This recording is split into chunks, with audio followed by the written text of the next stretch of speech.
Welcome to the deep dive. Today, we're going to be diving into the world of quantum computing, Oh, yeah. specifically a recent breakthrough in measuring something called fermion parity. Right. And trust me, this is a big deal. It certainly is. Our deep dive today is based on some exciting new research just published in Nature. Okay. The paper is titled Interferometric Single-Shot Parity Measurement in Anvasal Hybrid Devices. Okay. And it has the potential to seriously shake up the world of quantum computing. Okay.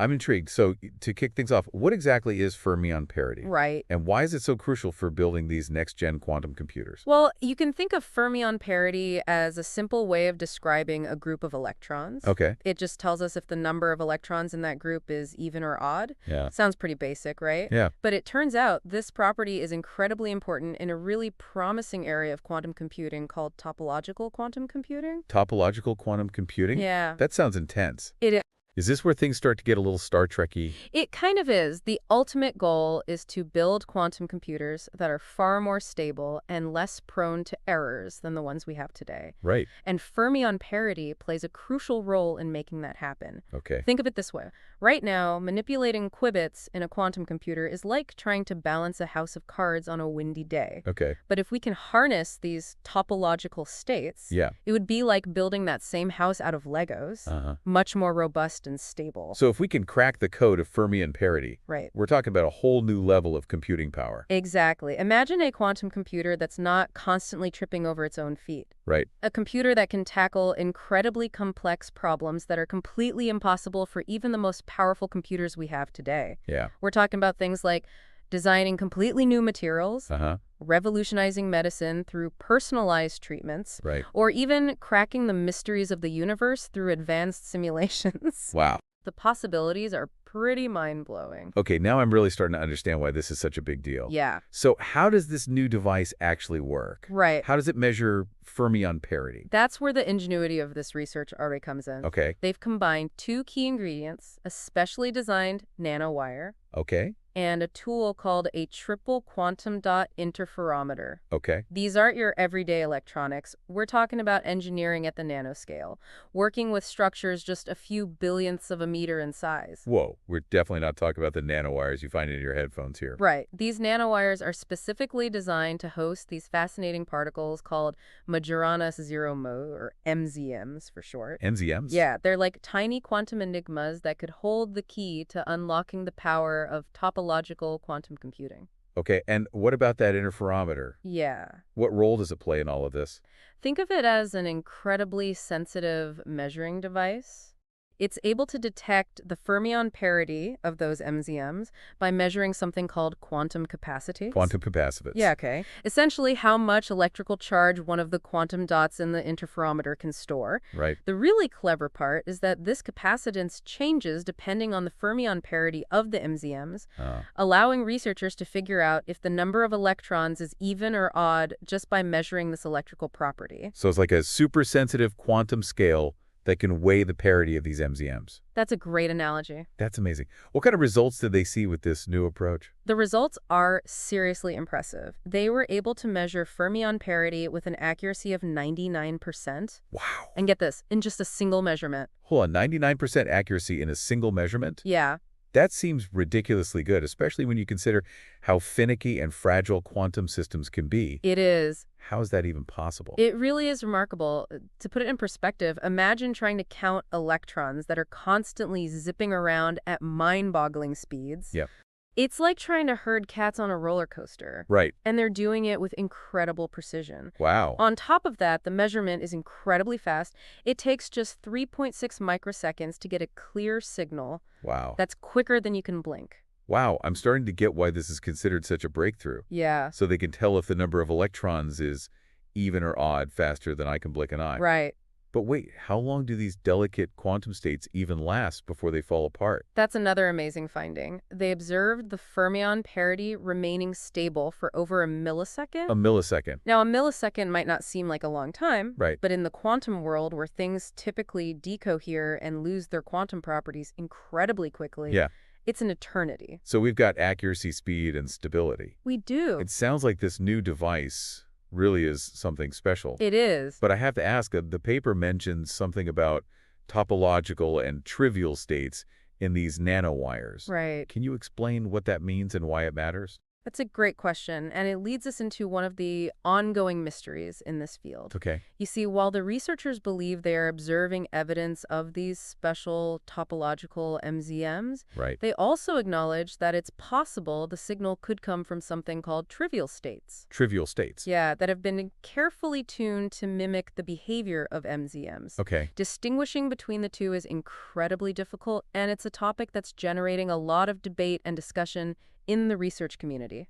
So even with this incredible new device and these impressive results, Right. there's still a bit of a quantum puzzle to be solved. Absolutely. And that's part of what makes this research so exciting. There's still so much to learn and discover about these strange and fascinating quantum states. Okay, I hooked. Let's unpack this mystery further. Yeah. But first, I think we need to delve a little deeper into how this device works. Okay. The paper mentions some pretty technical stuff. Right. Things like dispersive gate sensing Yeah. and triple quantum dot interferometers, or TQDI. Uh-huh. Can you break that down for us in a way that makes sense even if we don't have a PhD in quantum physics? Of course, let's start with that TQDI. Okay. It's essentially a very sensitive electrometer made up of 3 quantum dots. 3 quantum dots. Yeah. Think of these dots as tiny islands that can trap single electrons, Okay. arranged in a specific configuration that allows them to act as a super-sensitive probe of the quantum world. And they use this configuration to measure the fermion parity? Exactly. But they do it indirectly Okay. by exploiting a phenomenon called quantum capacitance. Okay. This basically means that they're observing how the electrical charge on one of the dots changes in response to the presence of the MZMs in the nearby nanowire. So the MZMs influence the behavior of the electrons in the quantum dot, Exactly. and by carefully measuring those changes, they can figure out the parity of the MZMs. Right. It's like using the quantum dots as tiny spies to eavesdrop on the MZMs. That's a great analogy. It's like they've set up a delicate listening host in the quantum world, and they're using it to decode the secrets of these elusive Majorana particles. I like that. And to achieve that incredible 99% accuracy, they had to carefully calibrate the system, Right. control the magnetic flux through the interferometry, and account for all sorts of noise and interference. It sounds like a real testament to their experimental skills. It is. Now, the paper also mentions something called the topological gap protocol, or TGP. Right. Can you explain what that is and why it's important? The TGP is like a recipe for creating the perfect environment for Majorana zero modes to emerge in the nanowire. Okay. It involves meticulously tuning the electron density in the nanowire and applying a magnetic field in a very specific way. So it's like creating a special quantum spot for these Majorana particles to relax and reveal themselves. Exactly. It's a crucial step in making sure they're actually seeing the behavior of MZMs and not just some random quantum fluctuations. It sounds like every little detail matters when you're working at this scale. It does. Now let's get back to that mystery of topological versus trivial states. Right. How do they even begin to figure out which one they're actually seeing? It's one of the biggest challenges in the field, Yeah. but they use a few different approaches. Okay. One key method is to compare their experimental observations with theoretical predictions based on both topological and trivial models. Right. It's like they're playing a game of quantum detective, Okay. pairing their evidence to 2 different suspect profiles. So they're essentially saying, okay, if this signal were coming from true MVMs, what would we expect to see? Exactly. And if it were coming from carefully tuned trivial states, what would that look like? Right. Okay. And by comparing the experimental data to those theoretical predictions, Yeah. they can start to rule out certain possibilities and gather evidence to support one interpretation over the other. Fascinating. It's like they're piecing together a quantum jigsaw puzzle, one measurement at a time. Yeah. But tell me, are there any other clues they can use to differentiate between these two types of states?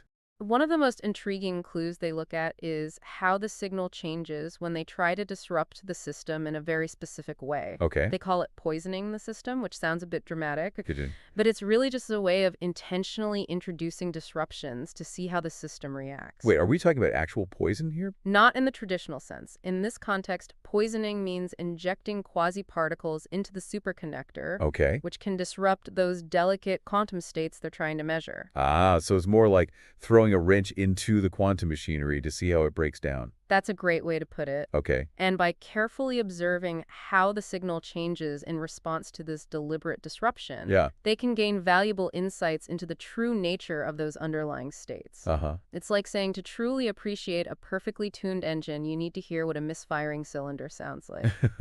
Sometimes you have to break things to understand how they really work. I love that analogy. Yeah. So by studying how the system fails, they can learn even more about how it functions when it's working perfectly. Right.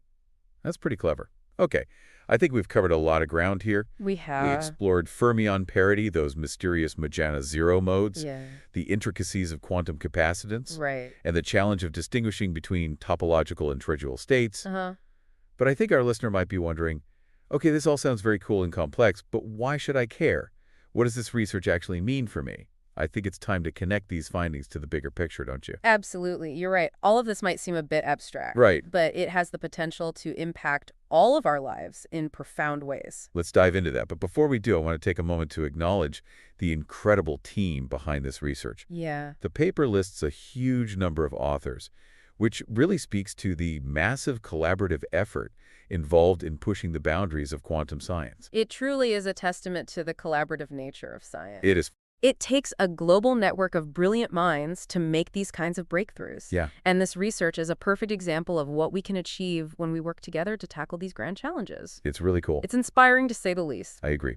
Okay, with that said, let's zoom out and explore what this all means for the future. Okay. What kind of world could this research help create? This research really brings us closer to realizing the dream of building a truly fault-tolerant quantum computer. Imagine a computer that can solve problems that are simply impossible for even the most powerful classical computers we have today. So we're not just talking about incremental improvements here. Right. This is about unlocking a whole new level of computing power, right? What kind of real-world impact could this have? Give me some examples. Well, for starters, imagine being able to design entirely new materials with properties we can only dream of today. Think of things like super-efficient solar cells that could revolutionize renewable energy, or lightweight, ultra-strong materials that could transform industries from aerospace to construction. Okay, that's pretty amazing. So we're talking about potential breakthroughs in everything from energy to infrastructure. What else? This technology could revolutionize medicine. Imagine personalized medicine tailored to an individual's unique genetic makeup, allowing for incredibly precise and effective treatments. Or imagine being able to simulate complex molecules and chemical reactions with unprecedented accuracy, allowing us to design new drugs and therapies with incredible speed and precision. Wow, it really sounds like this technology could touch almost every aspect of our lives. It very well could. And it's not just about solving practical problems. This research could help us understand the fundamental laws of the universe in a completely new way. These topological states, if they are indeed what the researchers believe they are, represent a whole new form of matter. Unlocking their secrets could revolutionize our understanding of physics and potentially open doors to new technologies we haven't even imagined yet. Now that's what I call a deep dive. So we're potentially talking about applications ranging from creating life-saving medical treatments to unlocking the secrets of the cosmos. It's mind-boggling to think about the possibilities. But let's get back to this idea of a fault-tolerant quantum computer. How exactly does this research bring us closer to making that a reality? You mentioned something earlier about measurement-based operations. What does that even mean, and why is it so important? That's a key point. You see, most quantum computers today rely on manipulating those delicate qubits directly, which is incredibly difficult and prone to errors. But this new research suggests that we might be able to perform computations simply by measuring the qubits in a specific way. And because measurements are inherently more stable than manipulations, this could be a game changer for building more robust and scalable quantum computers. So instead of trying to directly control these finicky quantum states, which you said was like trying to herd cats on a roller coaster, we can figure out what we need to know just by observing them. Exactly. It's like being able to understand the inner workings of a clock just by listening to its ticking. We don't need to take it apart and risk breaking something to figure out how it works. That's a brilliant analogy. It really helps to make this complex concept more understandable. But even if we set aside the whole topological versus trivial states debate, the fact that they've achieved this level of control and accuracy in their measurements is a huge step forward in itself, right? Absolutely. It's a major achievement regardless of the true nature of the states they're observing. Remember, even if these turn out to be carefully engineered, trivial states, mimicking the behavior of topological states with such precision requires an incredible level of control over the quantum system. That in itself is a remarkable feat and opens up exciting new possibilities for engineering novel quantum devices. So even if those trivial states are like the well-trained horses you mentioned earlier disguised as unicorns, being able to train them to that level of precision is still incredibly valuable and could lead to all sorts of advancement. It sounds like a win-win situation, really. It is, and it highlights the fact that we're in a period of rapid progress and discovery in quantum computing.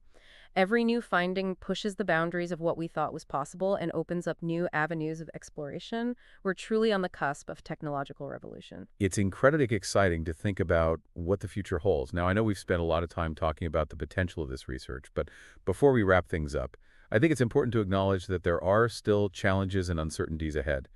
We've talked about the difficulty in distinguishing between those topological and trivial states. But are there any other hurdles that researchers need to overcome before this technology can really take off? Of course, like with any emerging technology, there are always challenges. One of the biggest challenges for building practical quantum computers is scalability. The device they used in this research is incredibly sophisticated, but it only works with a small number of qubits. To build a quantum computer that can tackle those really big problems we talked about earlier, we need to figure out how to scale these systems up to handle hundreds or even thousands of qubits. That sounds like a formidable challenge. Is there anything else that keeps researchers up at night? Another big challenge is error correction. Quantum states are incredibly fragile, and even the slightest disturbance can cause errors to creep in. Developing robust error correction techniques is essential for building quantum computers that can perform reliable computations for extended periods. So it's not just about building bigger quantum computers, it's also about making them more resilient and reliable. It sounds like there's a lot of work to be done, but also a lot of potential for groundbreaking advancements. Exactly. It's a truly exciting time to be involved in this field. Well, I think we've given our listener a lot to think about today. We've explored the fascinating world of fermion parity, those mysterious Majorana particles, and the potential of measurement-based quantum computing. We've also touched on some of the challenges and uncertainties that lie ahead. But before we wrap up, I want to leave our listener with something to ponder. We've been talking about this incredibly precise and fast new technique for measuring fermion parity, a property that's essential for building this new type of quantum computer. Yeah. We've explored the potential of these Majorana zero modes. Right.